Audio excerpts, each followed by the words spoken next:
Friends in Recovery, the Addiction Recovery Podcast, is brought to you by the Friends in Recovery community, a thriving network of individuals who are fighting back against the stigma of addiction.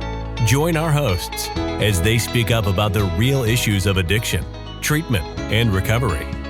Friends in Recovery, the Addiction Recovery Podcast, is available on Facebook, Podbean, iTunes, and YouTube 24 hours a day, 7 days a week. Now, here are your Friends in Recovery. Welcome, everybody, to the Friends in Recovery podcast with Jersey Ed, and I'm your host, Jersey Ed, along with my two co-hosts, Buckeye, Bambi, and Super Beth. What's up, ladies? And we have a special guest today, Lillo Brancato. With we'll get into that a little bit. Why he's here and what he's doing here, and I just wanted to see how you ladies are doing today. What's going on? I know this is a different time that we're recording, and we have somewhat of a star here. Not somewhat of a star. We have a star here, and thanks to my wife Stacy, she knows Lillo very well, and she was able to connect us. We're all connected through the recovery world. So welcome to the show, Lillo. I want to just get into a little business here. If you guys want to get a hold of us or send Lillo a message, you can send it to us at help@friendsinrecoverypodcast.com. And also we have a hotline number. If you want to give us a call, it's non-emergency hotline number. If you're looking for treatment, if you're looking for Lillo's the latest movie or whatever it is, you can call 800-989-6504. All this stuff will be in the show notes. And also just visit our website at friendsinrecovery.community.org. I was gonna say Friends in Recovery Podcast, but friendsinrecoverycommunity.org, and you'll see everything that we're doing over there. And if you'd like to send each one of us an email, check the show notes below. I'm not going to go into all the email addresses, but check the show notes below, and send us an individual email. Lillo, we forgot to do this, but we all pick hearts. You can see all our hearts on our things here. So we have a contest every week to see who gets the most hearts, and Stacy's giving out hearts now on Facebook. But orange. What color heart would you like to have when our fans give you hearts? Man, I guess we'll just go with a traditional red one. Red heart. Okay. Red. Okay. So guys, if you want to give Lillo hearts, it's red in the comments below. Beth, orange. Bambi, purple. And Jersey Ed is blue. Let's see those hearts, guys. Especially Bambi. It's not Bambi. Let's keep Bambi out of this one. No way. Bambi always gets the hearts. No, we want Lillo to get all the hearts this week. Red hearts, everybody. Let's see the red hearts. I'm going to give Lillo hearts this week. I'm never going to get hearts. Maybe if I feel sorry for myself, somebody will give me some pity hearts. Hey, Jordan gave you hearts. Jordan's going to give you hearts. I'll have Jordan give you hearts. You got some hearts this week. You did. Check me. Guys, I'd like to thank all of our donors who made this show possible. Without you guys making the donations to the show, I would just be talking to myself and you wouldn't be hearing anything. So thank you for all the donations. If you'd like to make a donation, go to our website, friendsinrecoverycommunity.org, click on the donate button, and it'll tell you how to donate on there. And also you can find out more about the Fire Network on our website also. So if you're interested in being on the Fire Network, check that out. And it's all self-explanatory in there. This week's guest again is Lillo Brancato. Of the legendary Brancato. Right. The reason why I'm having a hard time with his name is because my wife's maiden name is Brancaccio. So I want to say Brancaccio. Very close. It's right Chancio, there. Brancato, and Brancaccio. It's like too much Italian going on here. So I had a friend named Rob Brancati. Brancato. So it's a little. So I apologize on all that, but Lillo is the legendary fame of Bronx Tale, The Sopranos, and his new movie Made in Mexico. But most important why we have him on the show is because he's a person in long-term recovery, and that's what connects us all here. So Lillo, I'm going to just 1 minute. We're going to get into your story, find out what's going on in your life and where you've been and all your experience, strengths, and hopes. But a couple of sober shout outs. I'd like to thank Carl from Soberpod.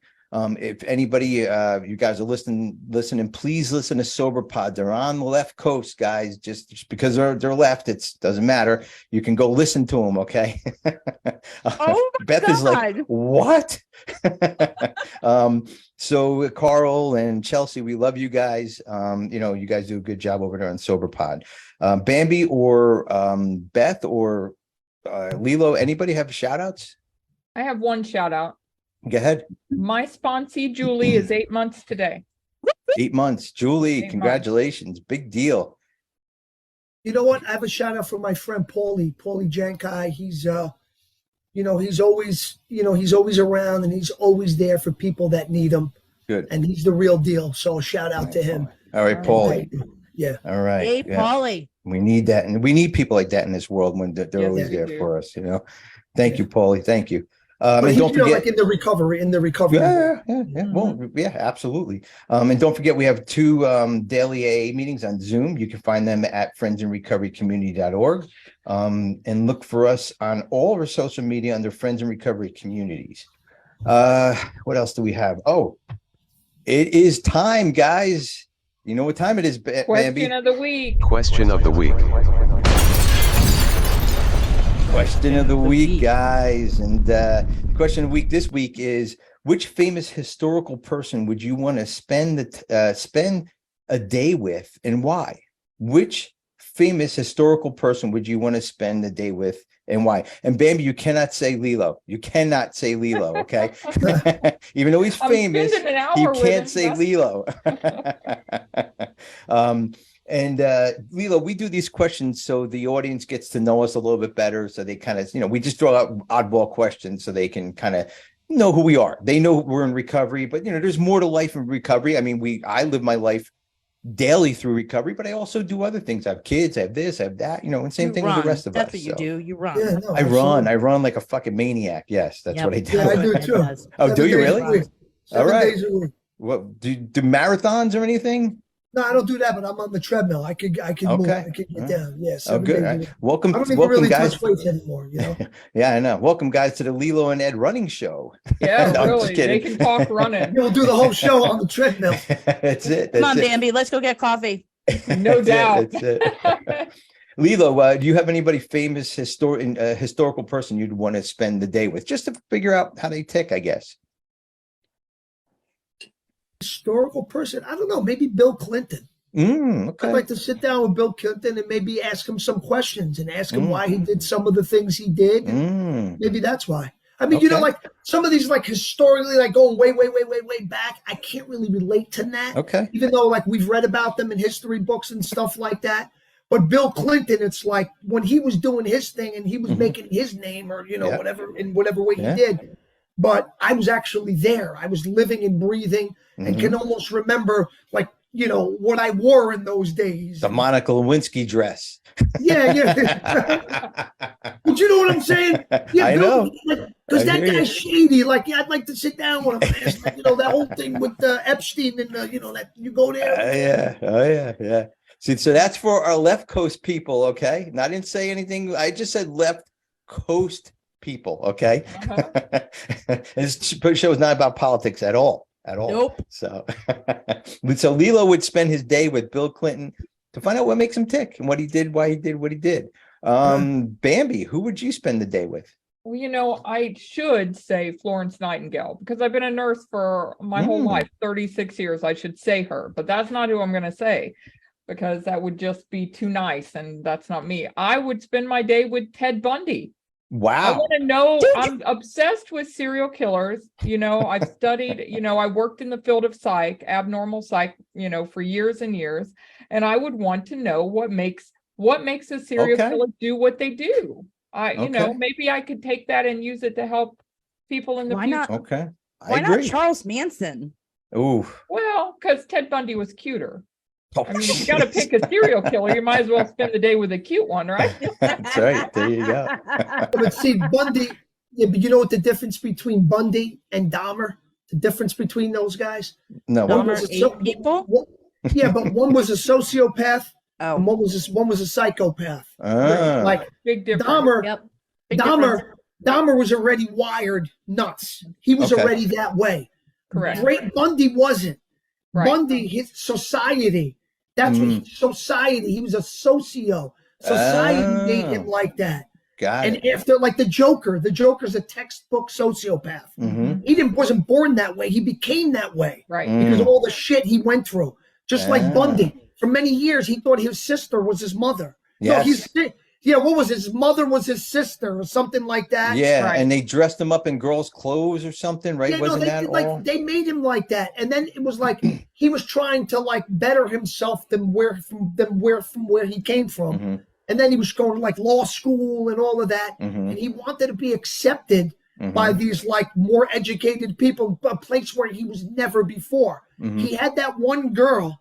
Do you remember? She left him. He was really, that girl left him. He got her back just to leave her.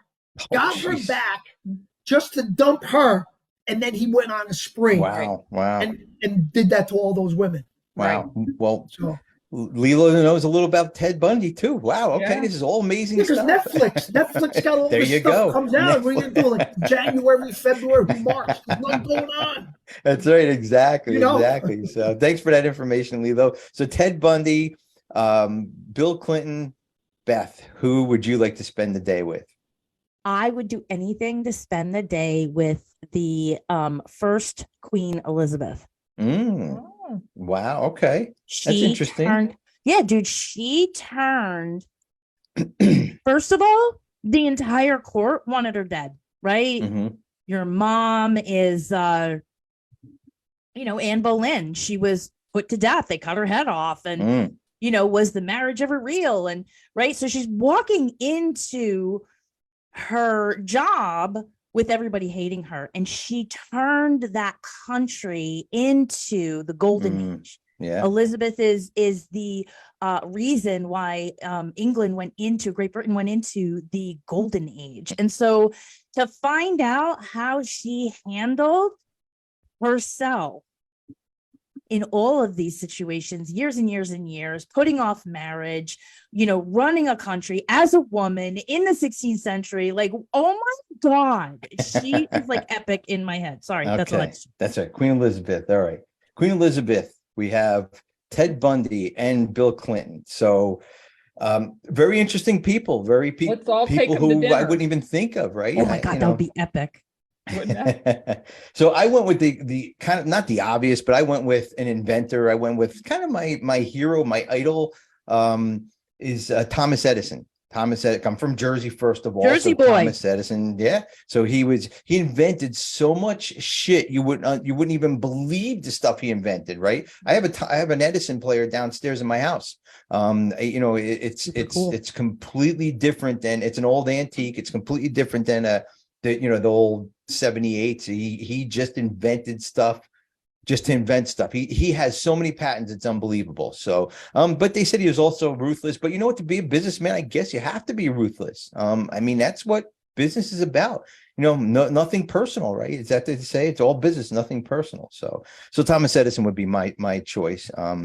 And I think he did a lot for this world. We wouldn't be here with the lights wouldn't be on if it wasn't for Thomas Edison. So some interesting choices. So that's it with the question of the week. Thank you guys for participating. It's just a little goofy thing that we do here. And we're not your average podcast, Lillo. So, but now we bring Lillo in.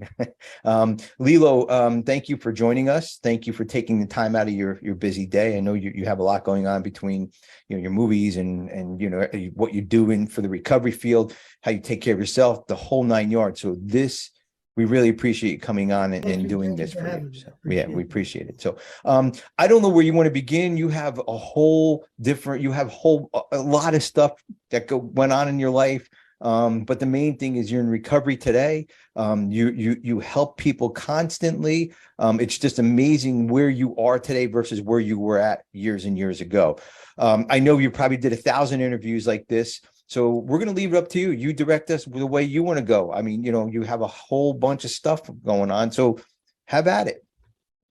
Yeah, well, obviously, you all know, like you mentioned, I was in the Bronx Hill. That's how everything started. I was discovered on the beach back in July of 1992. Wow. I went to, did that film and then went on to do a host of television shows and other films. And this all happened at a very young age for me. I was, barely 20 years old. It was like from 16 to 20, all of this was going on, not having the experience, even just the life experience. Forget about experience in the business and knowing how to navigate based on, what opportunities I was given and how to parlay them. I didn't know any of that. So it was like a recipe for disaster. And then, the opportunity, to use drugs presented itself at a young age because in that business and, that lifestyle, it's everywhere. So once again, the lack of experience came into play, and I didn't know. My parents were, off the boat Italian. So it's not like it's not like they ever spoke to me about, don't do drugs. Yeah. They don't even know what drugs are, my parents.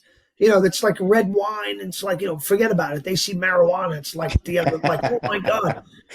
So you didn't come from an acting family. You didn't come, you didn't go to acting school from 9 months old. No, well, I was adopted when I was 4 months old. I'm South American. I was born in Bogota, Colombia. Oh, wow. Okay. But I was adopted when I was 4 months old. My brother Vincent and I, he's their biological son. Okay. Him and I are 9 months apart because they didn't think they could have kids. Then they adopted me and then found out they were pregnant with my brother. Wow. That's so amazing. No, my parents are old school, off the boat. Okay. My dad passed away, as I mentioned before. Yep. But, so then I went to do these films, and then I always liked excitement. I remember I saw a psychiatrist when I was a kid because I was bad in school. And he told me, because I went to see him many years later after doing all these films and stuff. My mom said, because, once she noticed I had a little bit of a drug problem, she said, well, maybe you should go see Dr. Lupiani. Maybe you should go see him and see what he says. He knew you before you did drugs. And because he did say a lot of things that made sense. He did say, you would be good in the dramatic arts. He did say you would be a good actor. Okay. And he always said that. But when I went back many years later, he said, you always had that need for speed. He said, I could tell with your personality that you would eventually one day get addicted to something. And I thought it would be possibly drugs.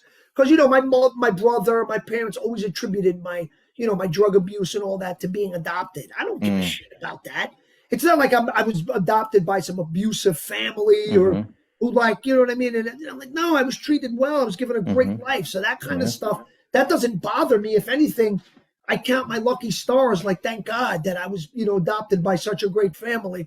Because you hear so many of these horror stories with these other kids, you know what I mean? Especially like foster. Oh my God. I've seen what they do to some of these foster kids. Oh yeah. Yeah. So you had none of that in your life. You had none of the got chained to the radiator by your parents. You didn't live on crackers and water for 8 months and you were never. Okay. All right. Yeah. So there it is. It's a disease. I am a firm believer that this is a disease, that it's passed along the generations. I am. I mean, I really am. Addiction? Addiction. Yeah.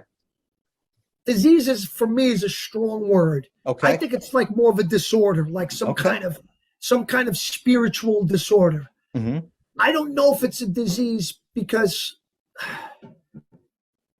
I look at 4th stage pancreatic cancer. That's a disease. Of course. You give somebody right now that has that, they'll trade us for our disease in 1 second. Trust me. You're right. Yeah. A normal man has 1,000 wishes, but a sick man only has one. I don't know.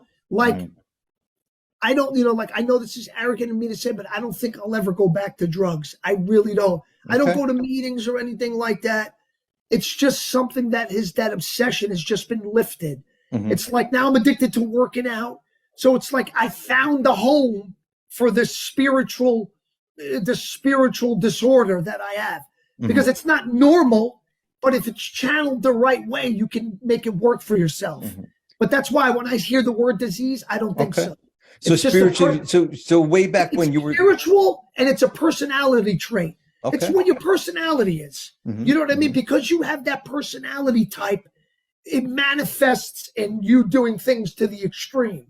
But a disease, I don't know. Okay. Diabetes is a disease. Yeah. It's a strong word for me. Okay. But if that's I know you're in recovery, and I know that you've been doing well. And if that works for you, by all means, I'm just saying my opinion. I'm not saying that everybody's recovery looks different, and I respect that 100%. I like what you said. You were spiritually sick when you were using, basically, and I understand that, spiritually sick. So talk to us about that part of your life, that spiritual sickness where you were, because I definitely want to get into where you are now, what you're doing now, but that spiritual sickness, it led you to bad places. Yeah, I mean, I was doing cocaine first, like it starts with the marijuana. Well, first the alcohol, because I don't believe that marijuana is a gateway. I think, because I'm, like at More Life Recovery, the clients, they're allowed, to smoke medicinal marijuana and all that. And it's like, I think if it's used the right way, I think it could really work. It could really work. Because a lot of time, because if it's not that, then what is it? Like all these psych meds and all this other stuff. I don't know how safe that stuff is. I think if it's just marijuana, listen, I don't do it myself, but I remember from doing it, just like the way it would make me focus when I would have an audition and I would read a script. And I don't think that's the worst thing in the world. Okay. Because it kind of makes you focus so much and really think about everything and analyze what's on the page, analyze what's going on in your life, and most importantly, analyze the consequences. It gives you the consequential thinking that I think alone maybe someone who is wired like an addict lacks. You know what I mean? I think it's just more impulsive behavior where there's no thinking about consequences. Alcohol, forget it. That's the real gateway. That shouldn't even be legal.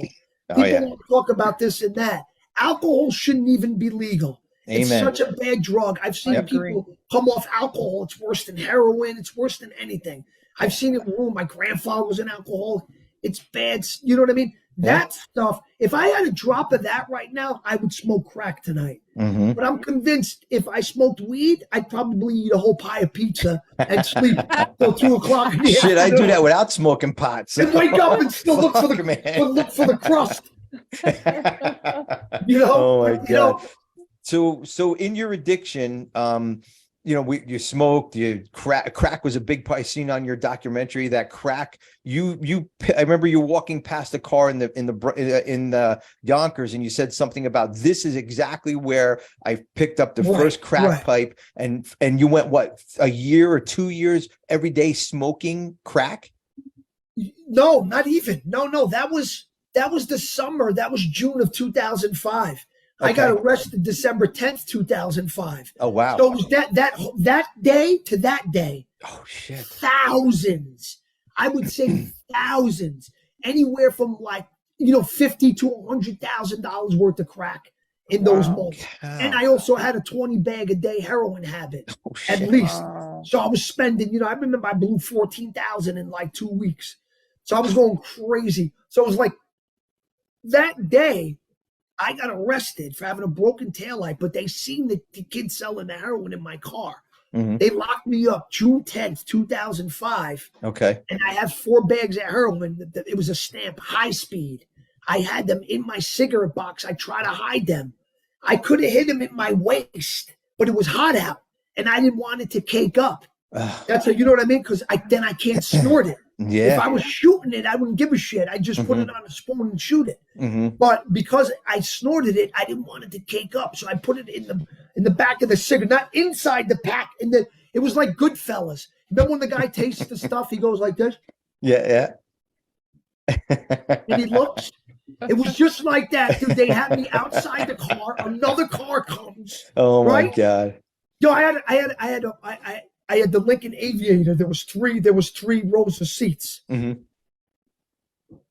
got one guy's all the way in the back, another guy's in the middle. It was in the middle console. Oh, man. I remember the guy goes, hey, hey, Joe. And then he pulls it up like, here it is. It was just like Goodfellas. I'm on the floor. I'm like, not because I'm going to get arrested. Not because I'm going to get arrested, because I can't get high. Found your shit, yeah. I don't give a shit. I'm sick as a dog already, and I want to get high. I don't care that because this is not. I'm not going to get. This is not. I'm not getting arrested. This is a joke. Yeah. Is. I'll be out in a half hour. This is of course. This is drug program stuff. Yeah. The only thing is I got to hear my parents, and it might be harder to get my next 5 bags. I got to hear their shit for an hour or 2, but then I'm going back out anyway. Exactly. So it wasn't even like that. But so from, like it was like from that time to that time. But so I got arrested for that, obviously. Okay. Yeah. So now I'm going to court, and like I'm going back and forth to court. And I see this one guy. He was a detective. His name is Frankie. That's all I'm gonna say. He had the long hair, like like the Steven Seagal, like that's what he had, right? So he was there with like another Yonkers detective. I had my ex-girlfriend. It was the guy who's daughter, the guy who shot the cop. His daughter. Okay. She came to court with me. We're leaving, and this is summer of 05. So I see these guys, and the guy was like, "Hey, how you doing?" He goes, "Hey, I'm so and so. I'm detective so and so, and what's going on?" And I told him my situation. He goes, "Oh, yeah." He goes, "Oh, you know what?" He goes, "Maybe I could help you out with that." He goes, and I was like, "Really?" He said, "Yeah, why don't you?" He goes, "Take my number, call me." He goes, "You come and meet me." He goes, "I want to talk to you." And then I told him, like, "Yo, man, I'm not someone who's going to tell. Like, I don't, like that." Yeah. Always looking. Yeah, I went to trial on a cop murder. You think I'm going to tell for fucking 3 bags of thing? Get the fuck out of here. Excuse my language, right? That's all right. So I'm like, but if you could help me out, like, I don't, but like, he's like, "Yeah, he goes, just come meet me, right? Just come meet me." I don't want to mention his name because he could get in trouble for this, right? You're going to laugh when you hear what I'm about. Okay. Right? So this guy, he's got me meet me at this park near my house, Welty Field. And I feel like a rat because I'm going to meet a detective, but I know I'm not. But I do want to get off this case, but I'm not going to tell. Who knows? Let me find out what it is. Explore it a little bit, right? Yeah. So I'm like, I'm looking around. Holy shit, anybody see me, right? So I'm going and he has an Explorer. He's got because the Aviator and the Explorer look the same. It was just a little more dressed up. He had an older Explorer and idea. So I pull up, he's already there, right? So he said to me, he said, "Do you want to get in my car or should I get in yours?" I said, No, you get in mine. Because I didn't know if he got recordings. Yeah. I don't know what he's got in there. Right? No, you get in mine. I said, right. So when he comes in my car, he brings like this manila envelope, right? So like, I'm like, this is like, what's this guy? What is this? I'm like, sign a cooperation agreement? It's like movie stuff, right? Yeah. So I'm like, so he goes, so he goes, you want? He goes, "Trust me, it's going to blow your mind. You ready? I'm like, "Yeah, what is it?" He pulls out his headshot and his resume. No way. Yes. He's got his headshot and his resume out. You got to see with all his hair. He's got the long hair and all different pictures of all these outfits. Oh, no. And I'm like, "Yeah, let me see what I can do. But can you help me with the case? That's all I care about." Oh, my God.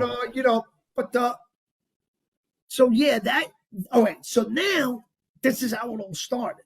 I was thinking, why the fuck did I bring that up? I was going to get cigarettes right after that. Usually I get cigarettes a little further down the street. Okay. But because I was there, I went to a place that was closer. Okay. That changed my life. When I go there, that was the street where you saw the documentary with the crack. Yeah. I parked. As I'm walking across the street to the store, these 2 kids were like in a Ford Thunderbird.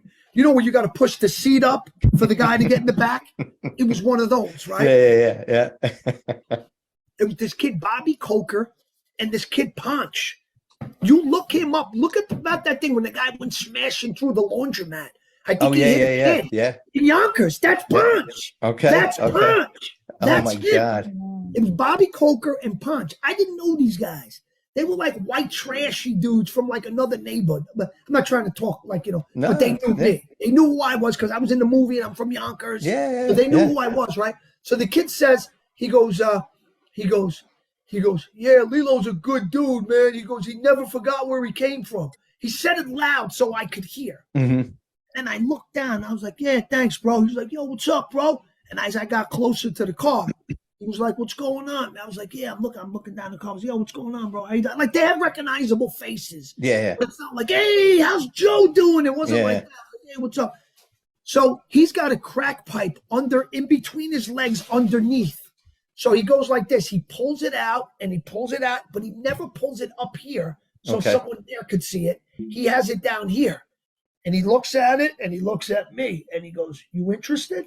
Just like that. "You interested?" I said, and like, I had no idea this was going to happen. It's like, fuck, why did this have to happen? Like, I didn't even go to the gym yet. You know, I had some shit to do, some important stuff to do. But there was no way I was saying no, right? So I said, because, you know, you always think you could do a little and then maybe you'll be all right. And then So that's what I did. I was like, yeah, all right. He goes, get in the car. So he opens the seat and get in the car. My friend Aruba, Jimmy, he died. I was away in prison when he died, but he was older than me. He was like 10 years old and he smoked crack. And he always said, it's one day it's going to get you. You keep messing with this pipe and one day you're not going to be able to stop. And that was that day. Wow. We took a ride around the block. And I remember there was a lot of resin in the pipe. So I said, don't worry about it. I'll just smoke the resin. And he goes, no. He said, if you do it the right way. So he gave me a nice rock because he wanted me to turn me on because he knew I had money. So he figures maybe then these guys. So now I took that hit and that was it. I was totally addicted to crack, totally addicted to it. I couldn't believe how that one hit, it just changed my life. That's all I thought about. Like before that, it was like, I do it. Maybe I get like myself a few and then just get a room and just party by myself. By myself. But then it's like, it's over. You know, you drink some beer or whatever, you know, you take some, you know, some pills or whatever, and you go to sleep. But then you don't think about it. And then you're like, you know, then out of nowhere, you know what, maybe I should get a room this week. And, you know, but after that, it was life-changing. Every thought was consumed with that. And I needed the heroin. The crack I wanted, the heroin I needed. You needed, So now does that have a big impact? And ladies, jump in here anytime, any questions you guys have. Does that have a big impact on what comes next? Is that, you know, I don't know if you want to go into it, but you can, just touch on it. Yeah, that was the downward, this fall of 2005 was the downward spiral. Okay. My ex-girlfriend at the time, her name was Stephanie. I mean, the relationship was going down the drain. She was going to school. She wanted to be a doctor. So she was like really studying hard. And here I am living with her, smoking crack and bringing people over, like crazy shit. And she didn't need that in her life. But at that time, I didn't understand that, because, when you're like that, you're very selfish. It's all about us. And so I didn't understand that. So eventually she left me. I moved back home. And this is like when I was like, heartbroken. So it went hand in hand, because when that happened, I was so sad and heartbroken that I used to smoke crack. I used to literally wait in front of her house, wait for her to come out to school. I'd be up for 3 days smoking crack in the car and not even be able to talk. I'm like, Joe going. chewing your teeth off. Asking her for another chance. Following her to her car with my jaw going like, please, I don't stop. I swear. So it's like, then the whole thing would happen. And it's like, that's why when people say they make me out to be this cop killer, this girl didn't want to be with me anymore. I couldn't deal with that. I couldn't deal with the reality of that. So I got really bad with the drugs, and I only befriended her dad because either her or her sister would call the cops every time I went there. I had my friggin' car impounded. It was becoming too expensive to love this girl. Every time I go there, I gotta get my car out of the thing. I had some bags of dope in there. They're gone too. I'll be like, yo, just give me the dope. You could have the car. I'll worry about that later. I'll tell to my father. I know exactly what to say to him. He won't get mad, I promise. I'll get my car back. But just let me get there. Go into the thing. There's all. So then I was like, you know what? I need to find a loophole. So now I start hanging out with this guy.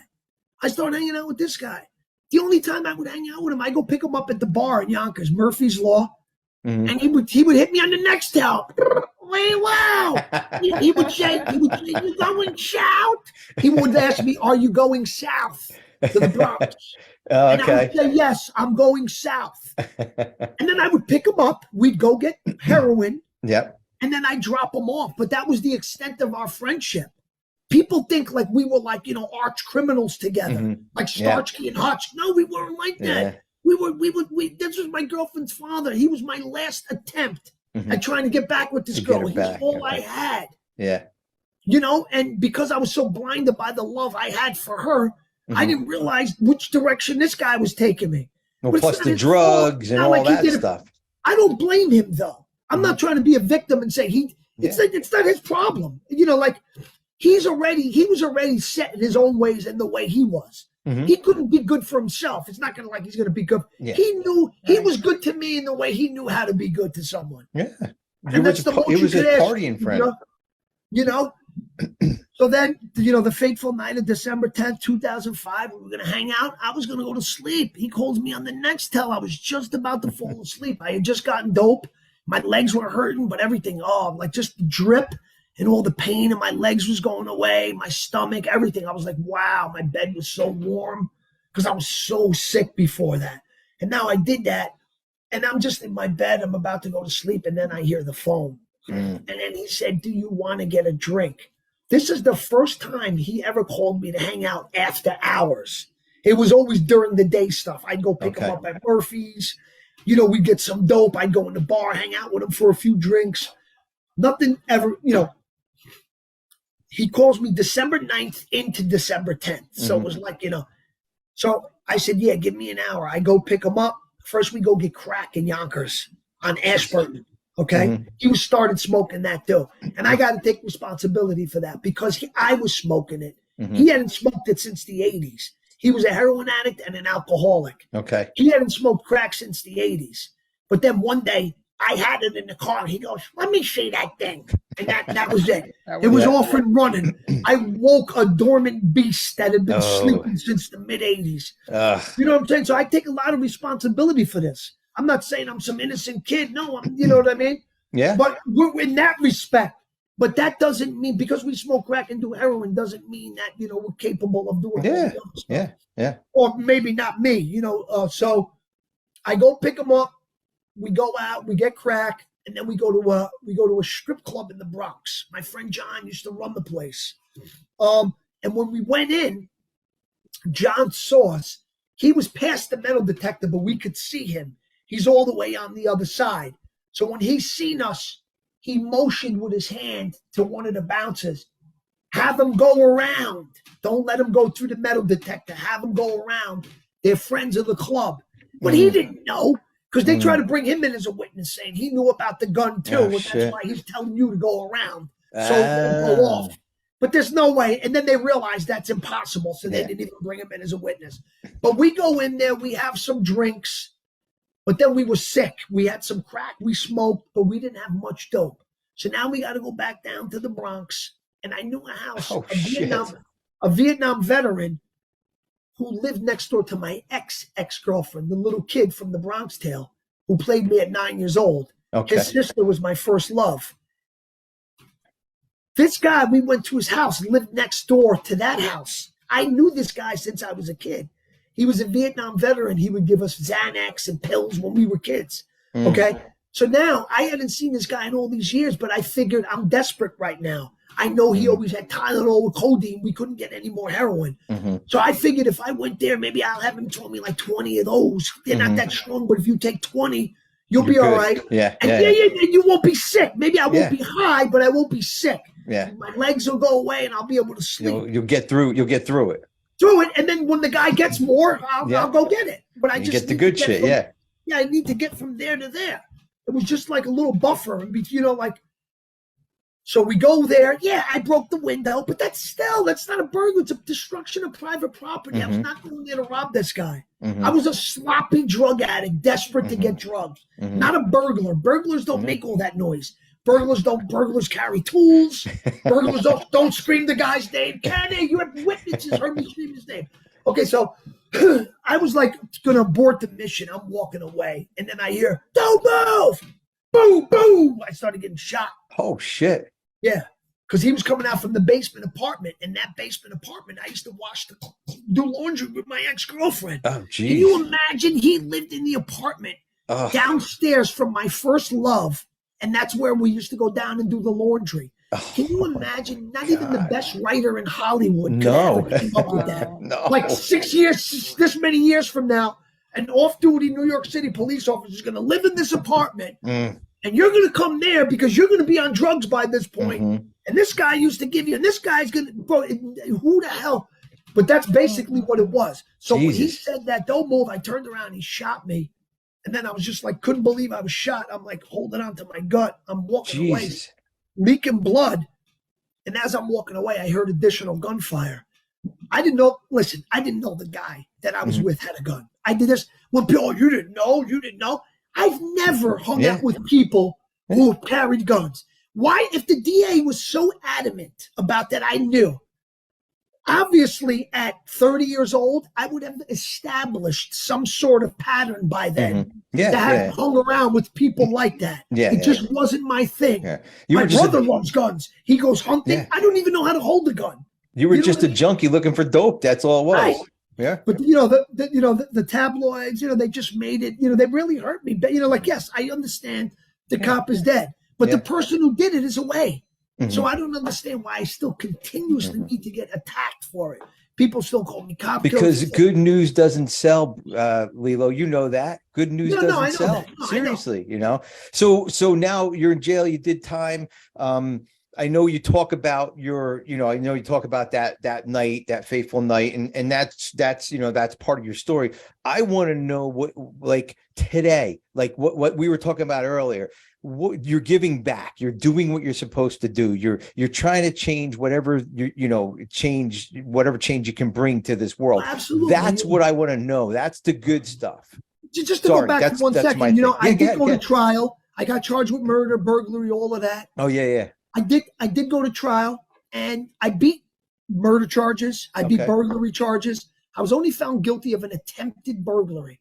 So when I saw that, I said, wow, God really does love me. And he didn't spare me, my life and everything else, for me to come out of this place and still do the things I was doing. Fuck it all up again. Yeah. He did this for a very important reason. He did this for me, to use what I have and what I've been through to come back and be one of his soldiers and say, now you come and help me. You come and work for me. I can't do this. It's like Santa. That's why he has his elves. He can't do it all. And that's why I need people like you. I seen what you got through. You're a strong guy. You did it. Now I want you to teach other people how to do that. This is why I kept you alive. Yeah. Because you got a lot of people, they die, man. They die and they go away forever. Well, shit, all the drugs you were doing, you should have died there, right? I mean, that's number one. Yeah, so many. I jumped out of a car going 60 miles an hour one night. Christ. From cocaine psychosis, because I was paranoid. I thought, when you get that psychosis. Oh my God. You think your mom will kill you. You think your mom's going to kill you. So I jumped out of the car. So that's how the pain pills started. Okay. That was never an issue. Then that started because of this. Yeah.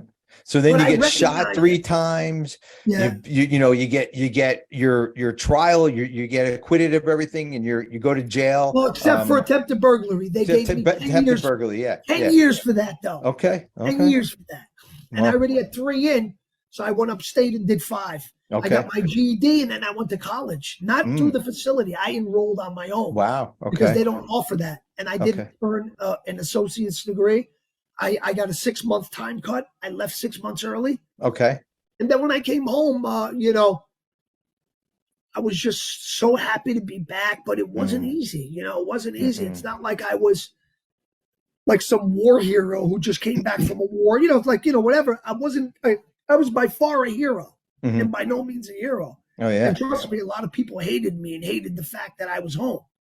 But you know what? What am I going to do? Sit and scream and yell and argue with these people? No. The only way to try to get them to maybe some way, maybe even come to your side and get on your side, is just be the best person you can be. Yeah. And show people that you're really grateful of the second chance that you were given. Yeah. And I'm not perfect. When people, you say this in your video and you do this. I'm like, bro, sometimes I need these videos more than you. I need these videos more than you. I say them because I need to speak to them because now I'm held to a higher standard. I know. I'm the guy who said it. So now I have to live by this. I get that. Yeah. It's a strategy. It's not that I'm some friggin' preaching guy. Hello, my children. We gather here today for the message that I want to give you all. No, it's not like that. I need it. You know what I'm saying? I still struggle with things. And of course. Stuff just seems like it never goes away. Yeah. But we do the best we can. We do the best we can. Well, we all struggle. We all have problems. I always, what's the old saying? God only gives you what you can handle, right? No, I don't. I believe that God gives you what he gives you, and then he puts the people in your life to handle what he gave you or what was given to you. And because I don't do this by myself, right? First of all, I don't do this show by myself. I don't do recovery by myself. I have brothers and sisters all over the world. If I go to Mexico, if I go to Canada, if I go to Germany, there's a brother or sister in this community that I can talk to and I can be part of if I'm struggling. And that's how you have to look at it. You have to come out in this world and just be, help people. And that's what you're doing now. And you know what? My wife, Stacy, tells me a lot about you, what you're doing. And as the story's going through and I was seeing the, your kind of your story on TV and then, movies you're in, but you're a human being. You're obviously you're famous because you've been in movies, and people don't like you because of the things that happen in your life. That's, but you're a human being doing things for other human beings so they don't go down that path, or they don't get screwed up. And your past is your past, right? It is what it is, and you can't change it. What can we do to make the world better today? Right? Today. We can't, you can't go back in the past and bring anybody back. I did shit in the past. That's the problem. That's why when these people come out of the woodwork and they want to try to insult me and stuff like that, it's like, how much better are they? Mm-hmm. When you see a guy trying to actually do the right thing, if I came out and I'm still, you're reading about me in the paper, DWI or, possession, and you're like, what, this guy's an asshole, bro. This guy's a loser. They should have left him where he was. Then you can say that. But the fact that I've been home almost 10 years. I passed parole, flying colors. I even sometimes get together with some of the supervisors and stuff. That's how well I did on parole. I was a good example for other parolees, good example for other addicts. Listen, like I said, we're not perfect. But I'm trying to be a better person. When I hear these people, they're just so ridiculous to me. And I got to be honest with you, I hate them. I really do. Because it's like, why would you come at something like, a normal, well-adjusted person doesn't just lash out at someone. No. A normal, well-adjusted person does not just lash out at someone. Because of something that happened to someone that they don't know almost 20 years ago. A normal, well-adjusted person does not lash out at someone for no reason. Well, there's something going on with them. They're deflecting whatever's going on with them on you. Over to whoever. And you know what? And you just have to, I only knew about you because of the newspapers, and that's one view. That's it. That was one view. It wasn't your view. It wasn't anybody else's view. I got to know you through Stacy. I got to understand your story through Stacy. I got to understand all that. And again, like I said, you're a human being. You're a human being, and you're not trying, Lillo. You're doing. Okay, you are doing out there, and thank you for changing the world a little bit. So there aren't incidences like that in the future. You know what I mean? And that's what we're trying to save is the future. We can't change the past, but we can change the fucking future. And that's what you're doing. You're working for, I don't know if you're working for a treatment center or whatever you're doing. You're helping people there. More life recovery. Okay, more life recovery you're working. They're in Metuchen, New Jersey, right? Metuchen, New Jersey, exactly. I know exactly where they're at. Stevie Barone, Kenny Sass, Joey Coyle. That's their place. Really, really good guys. And, I have to be, for me, doing that, I get much more out of that than going to meetings. Meetings for me, I just don't get anything. That's okay. It's too culty. It's like, that's okay. Like sometimes I see some of these people, I don't even know if they're on drugs. I think they go there just to talk, to hear themselves talk. A lot of them. I'm telling you, I'm not like, and I hear someone like, bro, you weren't even on drugs. You're taking credit for something that people die over. It's like, but if it works, but exactly. I don't like the meetings. They're very judgmental. I don't get much out of it. But being at, being at More Life and doing groups putting and stuff hands like on. That. That's the way, Would you mind the ladies? I know the ladies are, I know you and I we have that energy between us, and we're, I want the ladies, I know the ladies have been dying to ask you a couple of questions because we're gonna have to wrap up here in a couple minutes, but I know Bambi had a couple of questions, and Beth, I know I can see it. I know Beth, it's in her eyes that she's waiting to ask questions. So Bambi, go ahead. What questions did you have for, I know I just want to know, like, what kind of groups and things do you do with the people there? What kind of things do you impart your wisdom and your life experience on with them? Well, usually, then some days we'll just go around the room, just see how everyone's doing, and then the whole group will take on a life of its own. Sure. They have they had a certain curriculum, but it's so hard to go by that because the curriculum builds, and it's like there's the turnover. You'll see some people, and then you never see them again. Mm-hmm. But it's every week is different. Like last week was why do people gravitate towards conspiracy theories during a time of crisis? Mm. And that's because of the uncertainty.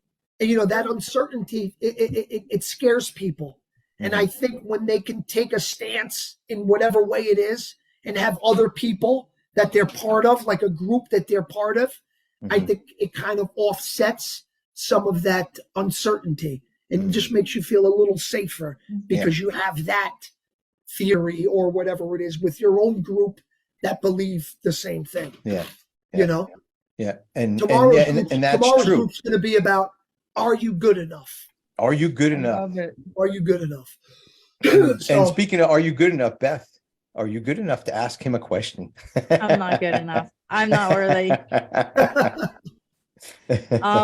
I'd really love to just I know that you have to wrap up real soon. But I would love to hear about, it sounds like you stopped using while you were incarcerated.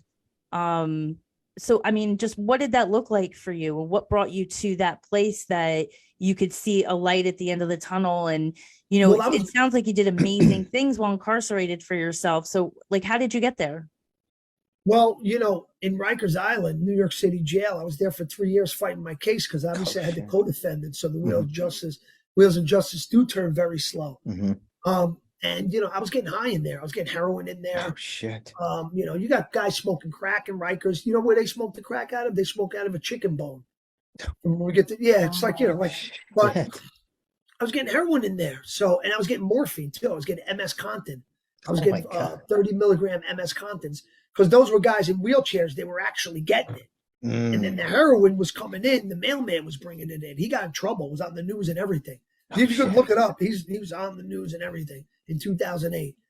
And on November 12, 2006, I overdosed in my cell because I took 30 morphine pills at church, and then I got heroin too. It was like, oh my God. So some days you can't find anything, and now everybody and just my addictive personality and the addict in me.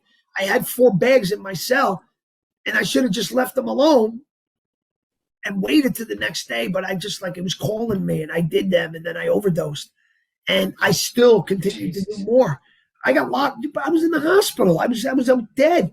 Now you got New York. My cell was taped off like a crime scene. They were interrogating. They wanted me to tell. Once again, I'm like, dude, I'm not going to tell. I'm not telling on a cop murder. You think I'm going to tell you that I snorted a few bags in jail? Stop it. You know what I mean? So that's what it was, and I didn't tell. And all those days, November 12th to the 18th, I was doing dope every day. They would have guys come search my cell. They're putting pressure. They want to know, where the fuck did you get it? Because I'm a high profile inmate. Oh, yeah, that's true. Yeah. They're like, dude, where's this guy getting these drugs? Yep. This guy almost died. The CO's 3 main functions are care, custody, and control. You didn't have any of those. You weren't caring for me. I wasn't really in your custody, and you weren't controlling me. I was gonna die. Yeah. So it's like, where did this guy? So that's why we got to find out where this guy's getting this shit, because that's a lot of trouble. That won't go unnoticed. Yeah. If I die in that place, it's gonna be on the news. It's gonna be a big thing. Now, a lot of people got to answer questions. Yeah. So then they bring good cop, bad cop. They got me downstairs. They're asking me questions. The bottom line, November 18th, I was in the box. I didn't tell. So now I went to do 80 days in the hole. Oh, shit. Not telling. But whatever. No big deal. I spent Christmas there. But I remember November 18th, my cousin Pat and my friend Corey Rabin, who's an attorney. My cousin's a judge now. But I used to work for Corey. I used to file in his office. Mm-hmm. Okay? His father was a judge. My father used to build homes. Corey was my dad's real estate lawyer. So he took me on before the acting to file in his office. Okay. He used to pay me like $9.50 an hour in 1992. 1992. That's what he was paying me. Wow. Bro, that's serious money. You know what I mean? Back then, a lot of money. I remember they found me for the Bronx Tale on the beach. So I couldn't go to work. So I told my cousin Pat, fill in for me, because he knew Corey too. His family knew Corey. Fill in for me. And then, whatever. I ended up getting the part. He ended up staying, and now he's a judge. Oh, shit. Oh, wow. Yeah, so now he's a judge. I told him I want to cut. So him and Corey came to see me on an attorney visit. And, like when you're in the box, you're handcuffed to something always, and you have a brown jumper on. Oh, shit. So they walked in, and I was like, hey, what's up, guys? And they were like very disappointed in me. They weren't happy to see me. They were like, dude, what are you doing? You're overdosing. You got somebody dead. Someone died because of your addiction. You got all this shit. All these people love you. We want to see you get out of this place, trying to support you, but you're not doing anything to help yourself. And he said, you know what? Maybe we'll just stop coming to see you. I don't come here for this shit. I think you're getting better and you're getting worse. And then for some reason that day, something just clicked.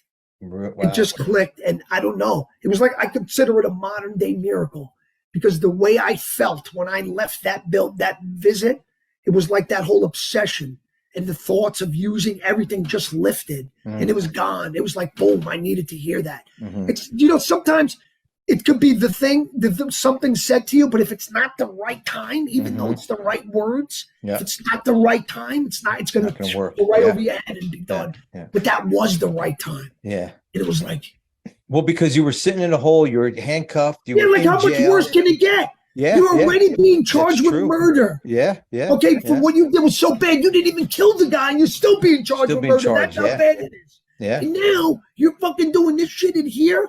This is rock bottom. That wasn't rock bottom. This was rock bottom. That was, yeah. So then I was like, wow, you know what? These guys are right. Like, wow, I can't do this. And it just, boom, it just went away. And that was it. When I got back after I did all that time in the box, I went away November 24th. I didn't come back till February 7th or 8th.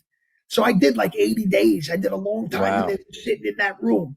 A lot of thinking, a lot of push-ups, stuff like that. Build yourself, and I just got physically strong, mentally strong, psychologically strong. And then when I came back to population where I was, I started focusing on the right things. I started to, of course, working out every day. All the money I was spending, I was buying tuna fish, all the protein, and I was going to the law library. And I learned exactly what charges entail. I can put it this way. If you needed somebody, somebody got in trouble for the same exact thing that I got in trouble for, and they needed legal representation, I guarantee you I'd be able to defend them in court. Wow. I guarantee you. Wow. I even do my own closing arguments all the time. And how I think I could have beat the case. I really do. God. I really do. Because this was a Bronx jury. You got to just know how to talk to them. There were two witnesses that heard a male voice screaming, Kenny! Kenny!